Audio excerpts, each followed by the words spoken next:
তারেক রহমান প্রধানমন্ত্রী হবেন, দেশনেত্রী বেগম জিয়া রাষ্ট্রপতি হবেন। এইটা তার ব্যক্তিগত অভিমত হতে পারে, কিন্তু এইটা আমাদের দলের অবস্থান নয়।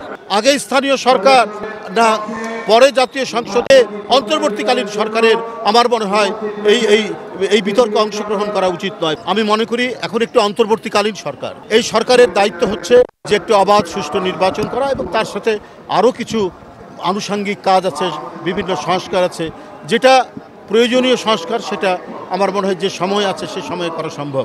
কিন্তু জনগণকে আশ্বস্ত করতে হবে যে দেশের জনগণ এবং তরুণ প্রজন্ম আজকে যাদের 18 বছর বয়স, যাদের 21 বছর বয়স, তারা কেউ ভোট দিতে পারেনি। ভোট কি তারা জানে না, কারণ 17 বছর ভোট হয়েছে আপনার চতুষ্পদ যন্ত্র দিয়ে ভোট কেন্দ্রে, 17 বছর ভোট হয়েছে দিনের ভোট রাত্রে করেছে, গণতন্ত্রকে ধ্বংস করার জন্য নির্বাচন কমিশন ধ্বংস করেছে, ভোট ধ্বংস করেছে।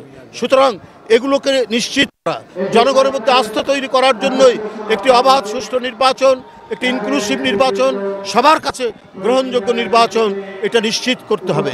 এটাই সরকারের দায়িত্ব। আগে স্থানীয় সরকার না পরে জাতীয় সংসদে অন্তর্বর্তীকালীন সরকারের আমার মনে হয় এই বিতর্কে অংশগ্রহণ করা উচিত নয়। বরং এই সরকারকে জনগণের ক্ষমতা জনগণকে ফিরিয়ে দিতে হবে।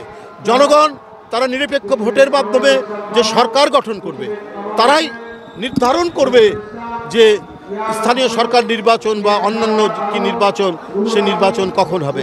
আপনারা দেখেননি বিএনপি যখন ক্ষমতায় তখন চট্টগ্রামে মহিউদ্দিন জিতেছে, সিলেটে কামরান জিতেছে, ঢাকায় আপনার হানিফ জিতেছে। তো রাজনৈতিক দলের অধীনে স্থানীয় সরকার নির্বাচন কখন আপনার খারাপ হয়েছে? বিশেষ করে বিএনপি যখন ক্ষমতায় এসছে, আওয়ামী লীগ থাকা অবস্থায় হয়নি, কিন্তু বিএনপি তো নিশ্চিত করেছে। বিএনপি ক্ষমতায় ঢাকায় আওয়ামী লীগের প্রার্থী হানিফ জিতেছে, সিলেটে কামরান জিতেছে। তাহলে এটা কী করে সম্ভব হয়েছে? আপনার মহিউদ্দিন জিতেছে, মহিউদ্দিন 2বার জিতেছে, 2বারই বিএনপি ক্ষমতায়।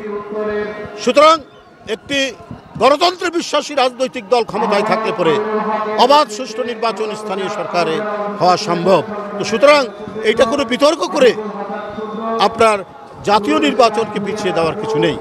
এই হলো আমার কথা। এর সাথে আমি একটা আপনাদের যখন পেয়ে চাই দাঁড়ান, আমি বলে নেই, কেউ আমাদের কিছু নেতা বা কেউ ফেসবুকে বিভিন্ন জায়গায় বক্তৃতায় বলছেন যে আগামী নির্বাচনে বিএনপি ক্ষমতায় আসলে তারেক রহমান প্রধানমন্ত্রী হবেন, দেশনেত্রী বেগম জিয়া রাষ্ট্রপতি হবেন।